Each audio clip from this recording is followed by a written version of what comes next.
আলহামদুলিল্লাহ, এই মহাবিশ্বের এক অদ্বিতীয় মালিক আহকামুল হাকিমিন আল্লাহ রাব্বুল আলামিনের আলিশান দরবারে লক্ষ কোটি কৃতজ্ঞতা, শুকর ও সুজুদ যে মহান রব্বুল আলামিন আমাদেরকে সুস্থ রেখে, ভালো রেখে এই এলাকার অসংখ্য গণিত মানুষ থেকে বাছনি করে তিনার ঘরে আসার, বসার, কিছু কথা দ্বীনের কিছু কথা বলা এবং শোনার তৌফিক দান করেছেন। এই জন্য সে মালিকের শুকর গুজার হই। আমরা সকলে অন্তর থেকে কালিমাতুশ শুকর আমরা সকলে একবার বলি আলহামদুলিল্লাহ। মুহতারাম হাজিরিন, আমি আপনাদের খেদমতের উদ্দেশ্যে আজকে একটা নতুন বিষয় নিয়ে আলোচনা করব। এর আগে বিষয় নিয়ে আলোচনা করিনি। আমলের নিয়তে আল্লাহ যাতে আমার ভিতরে আমলের জজবা তৈরি করেন, আপনারা আমলের নিয়তে শুনবেন।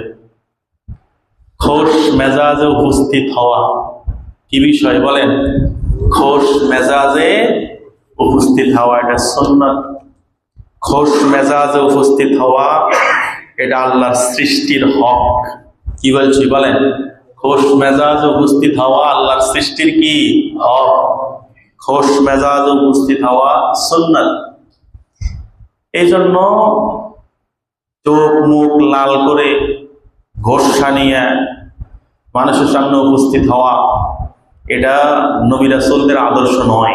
কার আদর্শ নয় বলেন? নবী রাসূলদের আদর্শ নয়। নবীদের আদর্শ, রাসূল করিম সাল্লাল্লাহু আলাইহি ওয়াসাল্লামের আদর্শ হইল খোশ মেজাজে উপস্থিত হওয়া। কোন মেজাজে বলেন? খোশ মেজাজে উপস্থিত হওয়া।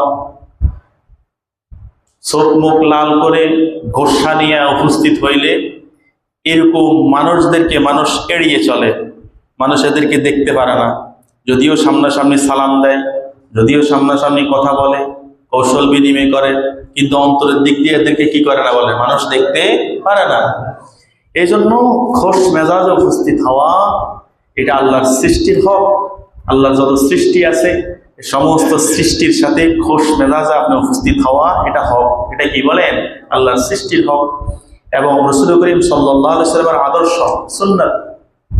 রাসূলের কেমন আদর্শ এটা? কাফেররা রাসূলের আদর্শ নিয়ে সমালোচনা করছে। কি নিয়ে বলেন? রাসূলের আদর্শ নিয়ে কাফেররা সমালোচনা করছে। আল্লাহ সেটা কোরআনে তুলে ধরছেন। বিসমিল্লাহির রহমানির রহিম। وقالوا ما لهذا الرسول يأكل الطعام ويمشي في الأسواق। কাফেররা বলা শুরু করছে وقالوا ما لهذا الرسول, এটা আবার কি রাসূল? এটা কেমন রাসূল? ইয়াকুলু তুআমা, যে রাসূল নিজে খায়, পান করে। কি করে? খায় এবং পান করে। ওয়ায়ামশি ফিল আসওয়াক, পরে হাঁটা বাজারে উঠে। হাঁটে বাজারে কি করে? উঠে। মানুষের সাথে উঠা বসা চলাফেরা করে, খানা দানাও খায়। এটা আবার কি রাসূল? কে বলেন? কাফেররা সমালোচনা করছে। কেন করছে?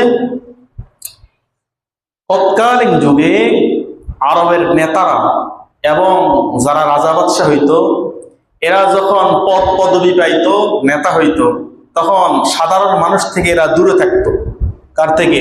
সাধারণ মানুষ থেকে দূরে থাকতো। সাধারণ মানুষের সাথে মিশা এরা মনে করতো এটা আমার ইজ্জতের খেলাফ, এটা আমার সম্মানের খেলাফ। সাধারণ মানুষের সাথে আমি মিশবো? আমি একজন নেতা, আমি একজন রাজা, আমি একজন বাদশাহ, কিভাবে সাধারণ মানুষের সাথে আমি মিশি? আমার ইজ্জত নষ্ট হয়ে যাবে। এটা আরবের নেতারা এবং যারা নেতা হইতো, যারা রাজা বাদশাহ হইতো, তাদের এই সংস্কৃতি ছিল। আমার কথা বুঝছেন নাকি? যখন তাদের ভিতরে এটা ছিল যে তারা মানুষের সাথে উঠা বসা চলাফেরা করতো না, বাজারেও যাইতো না। যদি বাজারে যাইতো তো সামনে পিছে বডিগার্ড লাগাইয়া, সিকিউরিটি গার্ড রাখিয়া, হুইসেল বাজাইয়া তারা বাজারে যাইতো। নেতা আসছে, কারোর সাথে যাতে না লাগে, নেতার কাজ সারি চলে যাবে। এরকম যখন কাজ করছে, এখন রাসূল যখন আসছে, আসিয়া যখন বাজারেও যায়, খানা দানা খায়, সবার সাথে খোশ মেজাজে মিলে মিশে উঠে বসে, এখন তারা বলতেছে, মক্কার কাফেররা বলতেছে, এটা কি রাসূল? দুনিয়ার রাজা বাদশাহ নেতারা তারা যখন নেতৃত্ব পায় তখন তারা সাধারণ মানুষ থেকে দূরে সরে, কিন্তু উনি যে সাধারণ মানুষের সাথে আরো মিশে। উনি হয়েছেন নবী, উনি হয়েছেন রাসূল, ওনার দরকার ছিল আরো বেশি, ওনার অহংকার থাকার কথা, বড়ত্বের থাকার কথা, আরো দূরে থাকার কথা, কিন্তু উনি তো আরো কাছে ভিড়েন। কথা বুঝছেন নাকি? এটা তাদের দাবি। এই জন্য তারা বলতেছেন যে ও ক্বালু মা লিহাযার রাসূল, এটা আবার কেমন রাসূল, ইয়াকুলুত তুআমা, যে রাসূল খানাও খায়, পান করে, ওয়ায়ামশি ফিল আসওয়াক, হাটে বাজারও আবার উঠা বসা চলাফেরা করে, মানুষের সাথে উঠা বসা চলাফেরা করে, এটা আবার কেমন রাসূল? আমার কথা বুঝছেন নাকি? আল্লাহু আকবার। তো মুহতারাম হাজিরিন, তাদের এই কথার জবাব আল্লাহ তাআলা কোরআনের কারিমের মধ্যে দিয়ে দিয়েছেন। আল্লাহ তাআলা রাসূলুল্লাহ সাল্লাল্লাহু আলাইহি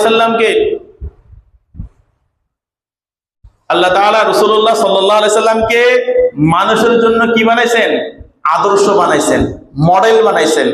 মানুষদেরকে সতর্ক করার জন্য রাসূল পাঠাইছেন। কি করার জন্য বলেন?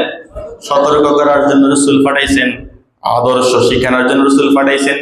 এজন্য তিনি যদি মানুষ থেকে দূরে থাকেন, তো মানুষ কোনটা করবে, কোনটা করলে জান্নাতি হবে, কোনটা করলে জাহান্নামী হবে, কোনটা করলে আল্লাহ খুশি হবে, কোনটা করলে আল্লাহ নারাজ হবে, এটা যদি উনি সাধারণ মানুষ থেকে দূরে থাকেন, মানুষকে যদি না বুঝান, তো উনি যে উনাকে বানাইছে কেন? বানাইছে তো মানুষকে আদর্শ শিক্ষা দেওয়ার জন্য। এই জন্য আল্লাহ তাআলা বলছেন যে রাসূল করিম সাল্লাল্লাহু আলাইহি ওয়াসাল্লামের যে দোষ তোমরা ধরছো, আল্লাহর নবী মানুষের সাথে উঠা বসা করেন, চলাফেরা করেন, খানাও খান, হাটে বাজারে উঠেন, এটা আসলে রাসূলের দোষ না, এটা রাসূলের গুণ। বলেন না সুবহানাল্লাহ? এটা রাসূলের কি বলেন?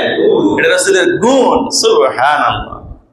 এজন্য হাকিমুল উম্মত হযরত মাওলানা আশরাফ আলী থানভী রাহমাতুল্লাহ আলাইহি বলেন, যে ব্যক্তি চাই দ্বীনের লাইনে হোক, চাই দুনিয়ার লাইনে হোক, সে যদি মানুষের জন্য মুক্তাদা হয়, আদর্শ হয়, যদি কোনো মানুষ দ্বীনের লাইনে হোক বা দুনিয়ার লাইনে হোক মানুষের জন্য আদর্শ হয়, আদর্শ হওয়ার পরে সে যদি মানুষের সাথে মিশাকে আত্মমর্যাদা বোধে আঘাত মনে করে, তো হাকিমুল উম্মত হযরত মাওলানা আশরাফ আলী থানভী রাহমাতুল্লাহ বলেন, সে আদর্শের বাতাসও পায় নাই। আদর্শের বাতাসও সে কি করে নাই? এখনো পায় নাই। দিনের লাইনে হোক, দুনিয়ার লাইনে হোক, যদি সে কি হয়? মানুষের জন্য আদর্শ হয়, মানুষ তাকে ফলো করে, তাহলে এই ব্যক্তি যদি সাধারণ মানুষ থেকে দূরে থাকে, তো হাকিমুল উম্মত হযরত মাওলানা আশরাফ আলী থানভী রাহমাতুল্লাহ বলেন, সে এখনো আদর্শের বাতাসও পায় নাই। বরং তার দরকার রাসূলের আদর্শ হিসাবে, রাসূল যেরকম সবার সাথে মিশছে, এরকম নেতা যদি হয়, দিনের লাইনে হোক, দুনিয়ার লাইনে হোক, যদি সে আদর্শ হয়, তো সে মানুষের সাথে এরকম উঠবে, বসবে, চলাফেরা করবে, মিশবে। বলেন না সুবহানাল্লাহ? মুহতারাম হাজিরিন, শামাইলে তিরমিজির মধ্যে হাদিস আসছে, মদিনার মানাকা নামক একটা বাজার ছিল, এখন আর বাজারটা নাই, বিলুপ্ত হয়ে গেছে। তো ওই বাজারের মধ্যে আল্লাহর নবী জনাব রাসূল করিম সাল্লাল্লাহু আলাইহি ওয়াসাল্লাম গেছেন। একজন সাহাবী, সাধারণ সাহাবী, কালো, গরিব, উনি গ্রাম থেকে মালামাল নিয়ে আসিয়া শহরের বাজারে কি করেন? বিক্রি করেন। তো আল্লাহর নবী জনাব রাসূল করিম সাল্লাল্লাহু আলাইহি ওয়াসাল্লাম মদিনার বাজারে গেছেন। বাজারে যাইয়া ওই সাহাবীকে দেখলেন। ওই সাহাবী রাসূলকে দেখেন নাই। ও সাহাবী কি করেন? রাসূলকে এখনো দেখেন নাই। হযরত যায়েদ রাদিয়াল্লাহু তাআলা আনহু, তো ওই সাহাবী রাসূলকে দেখেন নাই, কিন্তু রাসূলুল্লাহ সাল্লাল্লাহু আলাইহি ওয়াসাল্লাম সাহাবীকে দেখছেন। দেখি আল্লাহর হাবিব ওই সাহাবীকে মহব্বত করতেন। তো রাসূল যাইয়া সাহাবীর পিছনের দিকে যাইয়া সাহাবীকে জড়াইয়া ধরছেন। সুবহানাল্লাহ বলেন। পিছনের দিক থেকে যে কি করছেন? জড়াইয়া ধরছেন। তো আল্লাহর হাবিব বলতেছেন, আমি এই গোলামকে বিক্রি করব, কে আছো এই গোলামকে কেনার জন্য? রাসূল কি করতেছেন? মজাক করতেছেন। কি করতেছেন? সাহাবীর সাথে মজাক করতেছেন যে আমি এই গোলামকে বিক্রি করব, কে আছো এই গোলামকে কেনার জন্য? ওই সাহাবী তো দেখেন নাই যে রাসূল জড়াইয়া ধরছে, কিন্তু মুখের ভাষা বুঝিয়া বলছেন যে রাসূল জড়াইয়া ধরছে। তো এই সাহাবী নিজের শরীরকে রাসূলের শরীরের সাথে লাগাইতেছেন ভালো করে, এবং আবেগে যে রাসূল আমাকে জড়াইয়া ধরছে। আল্লাহু আকবার। নিজের শরীরকে রাসূলের সিনার সাথে এভাবে ঘষতেছে, লাগাইতেছে, আর বলতেছে, ও আল্লাহর নবী, আমি একজন সাধারণ মুসলমান এবং কালো, আপনি এই গোলামকে বিক্রি করলে বেশি দাম পাবেন না, বেশি দামে কি করতে পারবেন না? বিক্রি করতে পারবেন না আপনি। আমি সাধারণ মুসলমান, গরিব মানুষ, আরো কি কালো। তখন আল্লাহর নবী জনাব রাসূল করিম সাল্লাল্লাহু আলাইহি ওয়াসাল্লাম বলেন, শোনো, তোমার দাম আল্লাহর কাছে অনেক বেশি। বলেন না সুবহানাল্লাহ? তোমার দাম আল্লাহর কাছে অনেক বেশি। অর্থাৎ আল্লাহ কোন মানুষের চেহারার দিকে তাকান না, এর চেহারা কত সুন্দর, এর বডি কত সুন্দর, এটা আল্লাহ দেখেন না। আল্লাহ দেখেন কলবের অবস্থা। সুবহানাল্লাহ বলেন না? আল্লাহ ঈমানের অবস্থা দেখেন, ভিতরে ঈমানের কি হাল আল্লাহ এটা দেখেন। এজন্য আল্লাহর হাবিব বলছেন, তুমি কালো ঠিক আছে, তুমি গরিব ঠিক আছে, কিন্তু তোমার ভিতরে ঈমানের নূর আছে, এজন্য তোমার দাম মানুষের কাছে নাই, কিন্তু রব্বুল আলামিনের কাছে তোমার দাম অনেক বেশি। বলেন না সুবহানাল্লাহ? কার কাছে বেশি বলেন? রবের কাছে তোমার দাম অনেক বেশি। সুবহানাল্লাহ। তাহলে আল্লাহর কাছে দাম বাড়ে কি জন্য বলেন? ঈমানের কারণে দাম বাড়ে। কিসের কারণে বলেন? তো রাসূল করিম সাল্লাল্লাহু আলাইহি সাল্লাম এইভাবে সাহাবা কেরামের সাথে কি করতেন? মিশতেন, খুশ মেজাজে উপস্থিত হতেন। হাদিস শরীফের মধ্যে আসছে, মসজিদে নববী থেকে 3 মাইল দূরে মসজিদে কোবার পাশে হযরত আতবান রাদিয়াল্লাহু তাআলা আনহু একজন সাহাবী, মসজিদে নববী থেকে 3 মাইল দূরে মসজিদে কোবার পার্শ্ববর্তী উনার বাড়ি। আল্লাহর নবী জনাব রাসূল করিম সাল্লাল্লাহু আলাইহি ওয়াসাল্লাম একদিন এই সাহাবীর সাথে সাক্ষাতের জন্য, দেখা করার জন্য রাসূল 3 মাইল পথ হাঁটিয়ে ওই সাহাবীর বাড়িতে গেছে। যাই ওই সাহাবীকে কয়েকবার বাসার সামনে যেয়ে ডাকছে। ডাকিয়ে যখন বাসার ভিতর থেকে কোনো আওয়াজ পান নাই, আল্লাহর নবী আবার মসজিদে নববীতে চলে আসছে। এখন হযরত আতবান রাদিয়াল্লাহু যখন শুনছেন হায় হায় রাসূল আমার বাসায় আসছে, এজন্য উনি পেরেশান হয়ে দৌড় দিছে মসজিদে নববীর দিকে। যাই রাসূলের সামনে যাই হাঁপাইতেছে আর বলতেছে, গো আল্লাহর নবী, আপনার চরণে আমি উৎসর্গ, আমার জান আপনার চরণে উৎসর্গ হোক, কোরবান হোক। কোথায় আপনি আর কোথায় আমি? আমি একজন সাধারণ মুসলমান, আপনি নবী পয়গম্বর, আপনি 3 মাইল পথ হাঁটিয়ে আমার বাড়িতে গেছেন, অথচ আমি বেখবর, আমি বেখেয়াল। এজন্য মুহতারাম হাজিরিন, যে কথা বলতেছিলাম যে খুশ মেজাজে উপস্থিত হওয়া, এটা নবীর সুন্নাত। বলেন, খুশ মেজাজে উপস্থিত হওয়া কার সুন্নাত? নবীর সুন্নাত। খুশ মেজাজে উপস্থিত হওয়া এটা আল্লাহর সৃষ্টির হক। এজন্য খুশ মেজাজে উপস্থিত হওয়া। হাদিসের মধ্যে আসছে, হযরত আব্দুল্লাহ ইবনে আমর ইবনে আস রাদিয়াল্লাহু তাআলা আনহু বড় মাপের একজন সাহাবী ছিলেন। বহু হাদিস তিনার থেকে বর্ণনা হয়েছে। হযরত আব্দুল্লাহ ইবনে আমর ইবনে আস রাদিয়াল্লাহু আনহু উনি শুধু মুসলমান ছিলেন এরকম না, কোরআনের আলেম ছিলেন এরকম না, বরং তিনি তাওরাত জবুর ইনজিলের আলেম ছিলেন। সুবহানাল্লাহ বলেন না? তাওরাত জবুর ইনজিলের উনি কি ছিলেন? জ্ঞানী ছিলেন।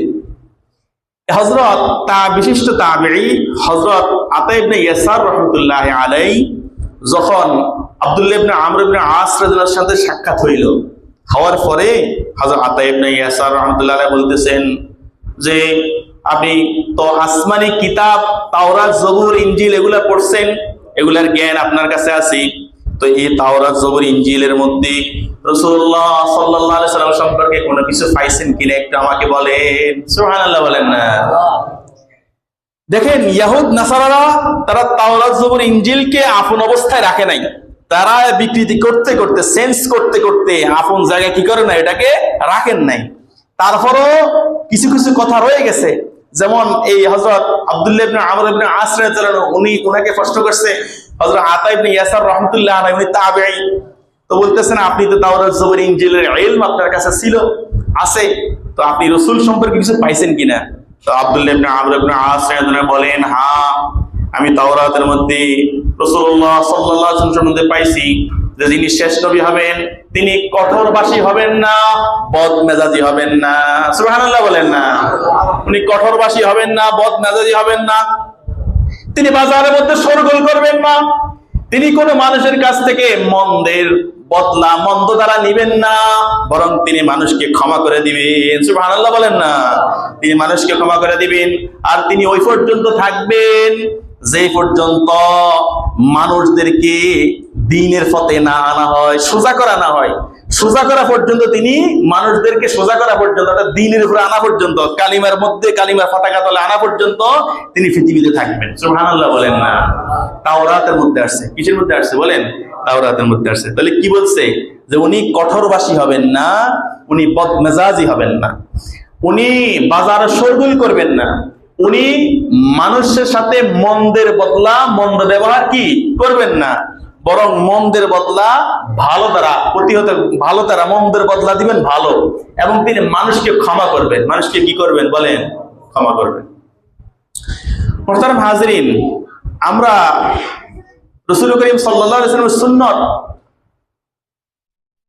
তিরমিজির মধ্যে হাদিস আসছে যে রাসূল করিম সাল্লাল্লাহু আলাইহি সাল্লাম যখন কোন মানুষের সাথে সাক্ষাৎ হইতে, কোন মানুষ যখন রাসূলের সাথে সাক্ষাৎ করতে আসতেন, তো আল্লাহর নবী জনাব রাসূল করিম সাল্লাল্লাহু আলাইহি সাল্লাম পুরোপুরি তার দিকে তাকাইয়া তার কথা শুনতেন। সুবহানাল্লাহ বলেন না? পুরোপুরি তার দিকে তাকাইয়া কথা শুনতেন। রাসূল আগে কখনো কথা শেষ করতেন না। যে ব্যক্তি আসছে সে কথা শেষ করা ছাড়া রাসূল কথা শেষ করতেন না। সে চেহারা ফিরানো ছাড়া রাসূল চেহারা ফিরাতেন না।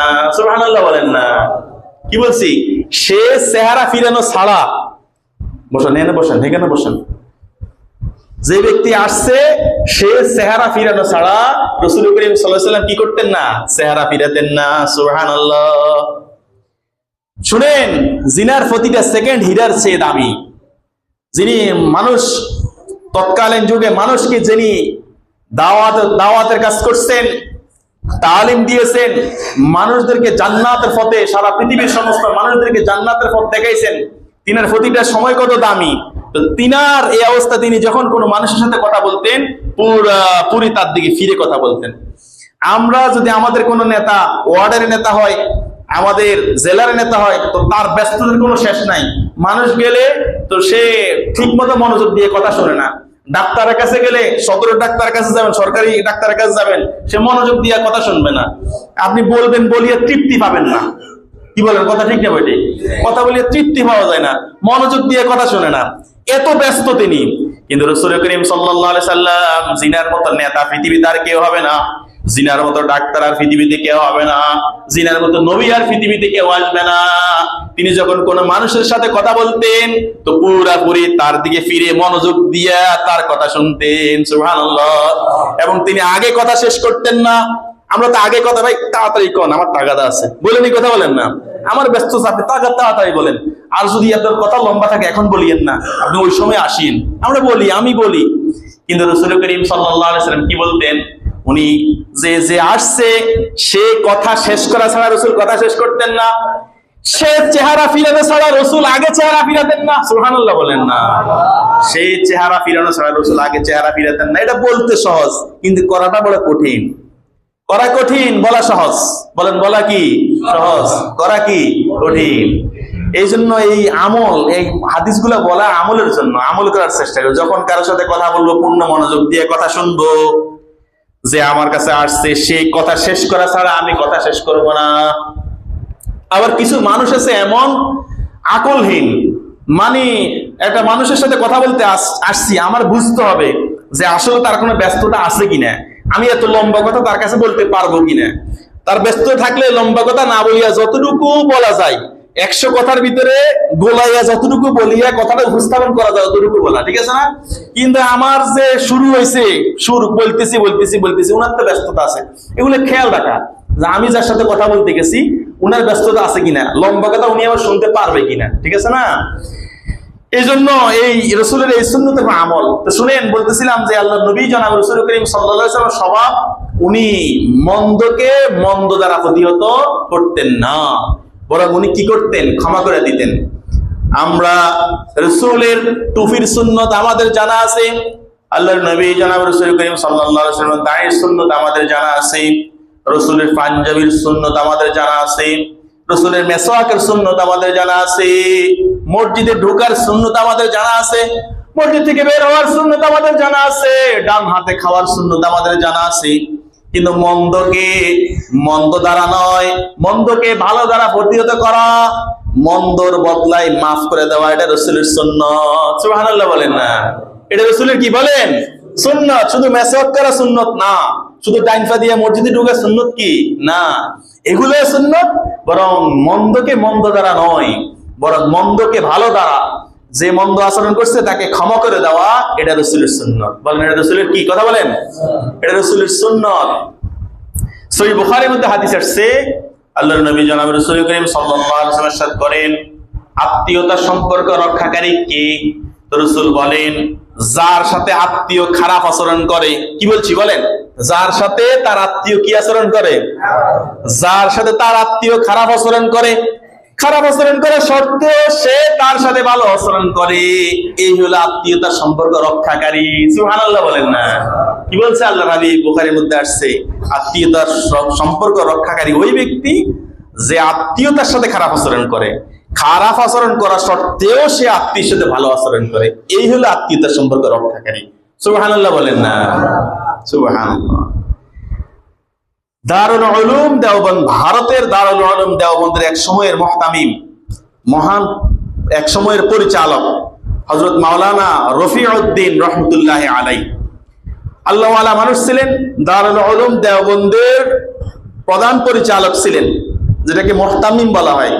তো উনি একদিন বাড়িতে গেছেন, বাড়িতে যাইয়া উনার গরু আছে, তো গরুকে ছড়ানোর জন্য বাইর হয়েছেন। এখন হঠাৎ করে মাদ্রাসা থেকে খবর আসছে যে এখনই হুজুরকে মাদ্রাসা অফিসে যেতে হবে। হুজুর খেয়াল করছেন যদি এখন গরু নিয়ে বাড়ি যাই তাহলে সময়, লম্বা সময়। তো উনি গরু নিয়ে রওনা দিচ্ছেন কোন দিকে? মাদ্রাসার দিকে। এখন উনি মাদ্রাসা আসছেন, মাদ্রাসা আসিয়া মাদ্রাসার মাঠে গরুটাকে বাঁধছেন, বাঁধিয়ে অফিসে ঢুকছেন, ঢুকিয়ে অফিসে কাজ কি উনি করতেছেন। এমন অবস্থায় একজন লোক মাদ্রাসার মাঠে আসছে, আসিয়া গরু দেখে এসে চিল্লা পাল্লা শুরু করে দিছে, অথচ সে মাদ্রাসার কোন কর্তৃপক্ষ কি নয়।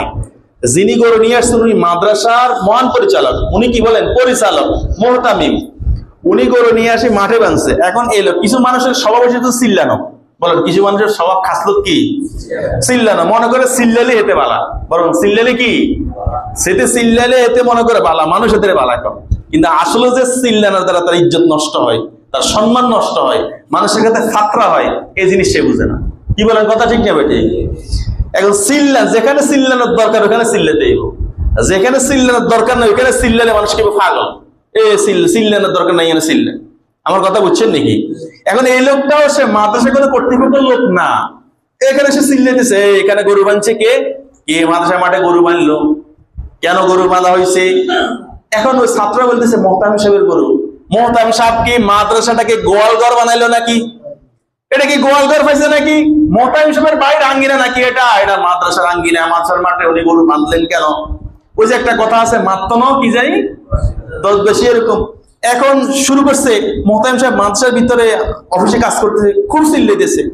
উনি অফিস থেকে বের হয়ে আসলেন, আসিয়া ওনার গরম হয়ে দেওয়ার দরকার ছিল মুহতামিম সাহেবের না নেই।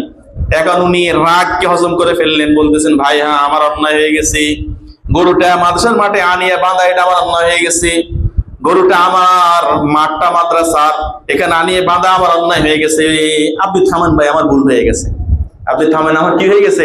ভুল হয়ে গেছে। এই জন্য রাগ, গোস্সাকে হজম করে ফেলা।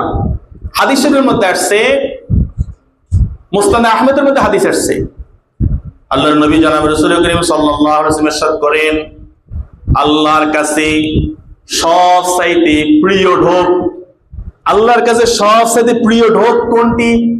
সবচাইতে প্রিয় ঢোক আল্লাহর কাছে কোনটি?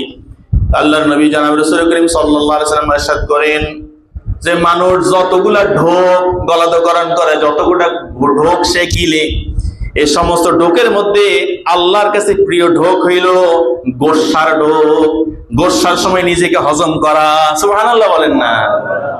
এটা আল্লাহর কাছে সবচেয়ে কি বলেন? প্রিয় ঢোক। সুবহানাল্লাহ বলছি আর আপনারা সুবহানাল্লাহ বলছেন, এখানে কি বলেন? শেষ, এখানেই শেষ কথা বলেন না। যে ব্যক্তি গোস্সার ঢোক, গোস্সার সময় নিজেকে কন্ট্রোল করে ফেলে, নিয়ন্ত্রণ করে ফেলে, গোস্সাকে হজম করে ফেলে, তো আল্লাহর কাছে এই ঢোক সবচেয়ে প্রিয়। সুবহানাল্লাহ। আল্লাহ আমাদেরকে আমল করার তৌফিক দান করে, সকল বলি আমিন। কোরআনে কারীমে আল্লাহ তাআলা বলেন ওয়াল কাযিমিনাল গায়যা ওয়াল আফিনা আনিন নাস। আল্লাহ তাআলা বলেন যে ব্যক্তি রাগের সময় নিজের রাগকে হজম করে ফেলে আর মানুষকে ক্ষমা করে দেয়, মানুষকে কি করে বলেন? ক্ষমা করে। এই দুইটা গুণ যে ব্যক্তি অর্জন করে, তো আল্লাহ তাআলা এই দুই গুণের মানুষদেরকে আল্লাহ তাআলা ভালোবাসেন। বলেন না সুবহানাল্লাহ। আল্লাহু ইউহিব্বুল মুহসিনিন। আল্লাহ এই দুই গুণের মানুষদেরকে ভালোবাসেন। সুবহানাল্লাহ বলেন না? কোন দুই গুণের বলেন? যারা রাগের সময় কি করে? রাগকে হজম করে ফেলে আর মানুষদেরকে কি করে? ক্ষমা করে। বলেন মানুষদেরকে কি করে? ক্ষমা করে দেয়। তো আল্লাহু ইউহিব্বুল মুহসিনিন, আল্লাহ এরকম মুহসিনিন, এরকম নেককার মানুষদেরকে আল্লাহ খুব ভালোবাসেন। সুবহানাল্লাহ। এজন্য মুহতারাম হাজিরিন, রাগ এটা মানুষের ঈমান আমল সবকিছু ধ্বংস করে দেয়। রাগের সময় রাগকে হজম করা, দমন করে ফেলা, রাগকে কি করা, কথা বলেন, দমন করে ফেলা। কোরআনে কারীমে আল্লাহ তাআলা বলেন, ইন্নামা ইউওয়াফাস সাবিরুনা আজরাহুম বিগাইরি হিসাব। যে ব্যক্তি সবর করবে, ধৈর্য ধারণ করবে, এই ধৈর্যশীলদের প্রতিদান পুরস্কার বেহিসাব আল্লাহ দান করবেন। সুবহানাল্লাহ বলেন না, বেহিসাবে দান করবেন।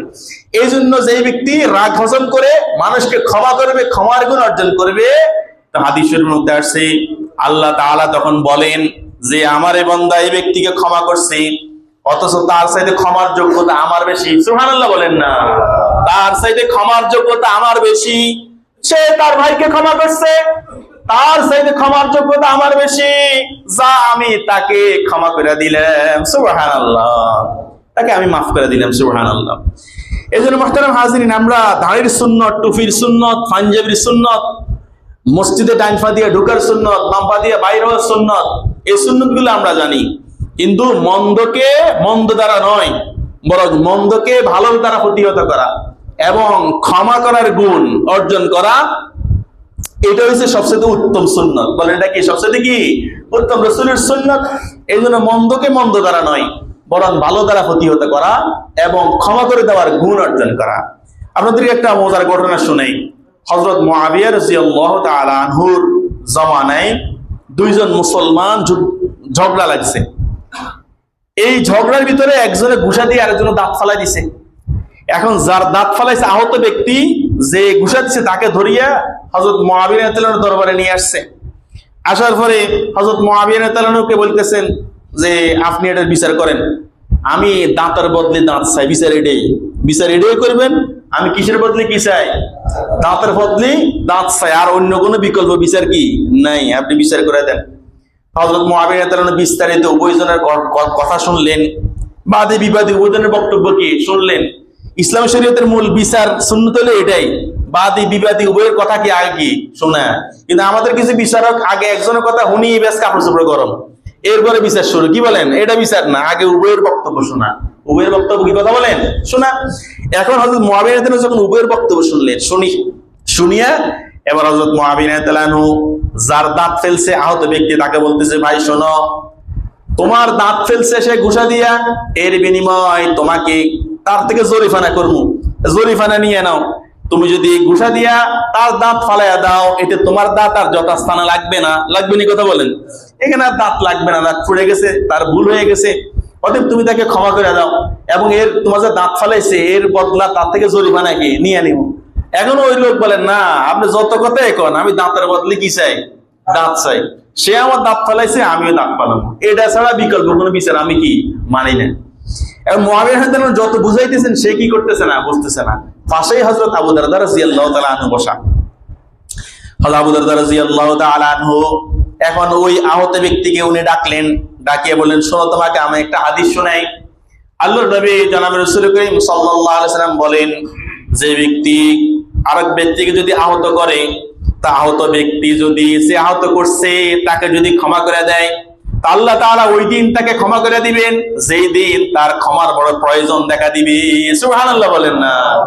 কোন দিন? কিয়ামতের দিন আল্লাহ তাকে ক্ষমা করে দিবে। সুবহানাল্লাহ। এখন দেখেন, এই সাহাবীর রাগে ক্ষোভে হযরত মুআবিয়া রাদিয়াল্লাহু আনহু যত বুঝাইছেন, তার বক্তব্য কি? দাঁতের বদলে দাঁত। কিন্তু যখন হযরত আবু দারদা রাদিয়াল্লাহু আনহু হাদিস শুনালেন যে রাসূল বলছেন, যে ব্যক্তি কোনো মুসলমান আর এক মুসলমানকে আহত করছে, আহত ব্যক্তি সে যদি যে আহত করছে তাকে মাফ করে দেয়, তা আল্লাহ ওই দিন তাকে মাফ করবে যেই দিন তার মাফের প্রয়োজন। সুবহানাল্লাহ। এই হাদিস শোনার পরে তার সমস্ত রাগ শেষ, মুহূর্তে তার রাগ শেষ। বলেন, মুহূর্তে তার রাগ কি শেষ? সে চমকে উঠলো, উঠিয়ে বলতেছে, আবু দারদা রাদিয়াল্লাহু আনহু বলতেছে, আপনি কি সত্যি রাসূলের মুখ থেকে এই হাদিস শুনছেন? সুবহানাল্লাহ বলেন না? আপনি কি সত্যি রাসূলের জবান থেকে হাদিসটা শুনেছেন? আবু দারদা রাদিয়াল্লাহু আনহু বলেন, আমি আবার কান দ্বারা রাসূলের পবিত্র জবান থেকে হাদিসটা শুনেছি, আল্লাহর হাবিব এই কথা বলেছেন। তখন এই সাহাবী বলতেছেন যে আপনি যদি রাসূলের পবিত্র জবান থেকে কথা শুনিয়া থাকেন, তাহলে আমি এই ব্যক্তিকে মাফ করে দিলাম। সুবহানাল্লাহ বলেন না? সুবহানাল্লাহ। দেখেন, আমরা হাদিস শুনি, আমি বলি, আর আপনারা সুবহানাল্লাহ বলেন, এই পর্যন্ত সীমিত, ঠিক আছে না? আমলে পর্যন্ত আমরা নিতে পারি না, আবার নিই না।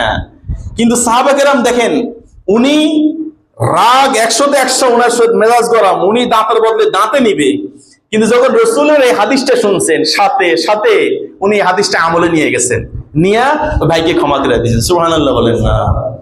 এই জন্য আলোচনা শুধু বলার জন্য না, শুধু শোনার জন্য না।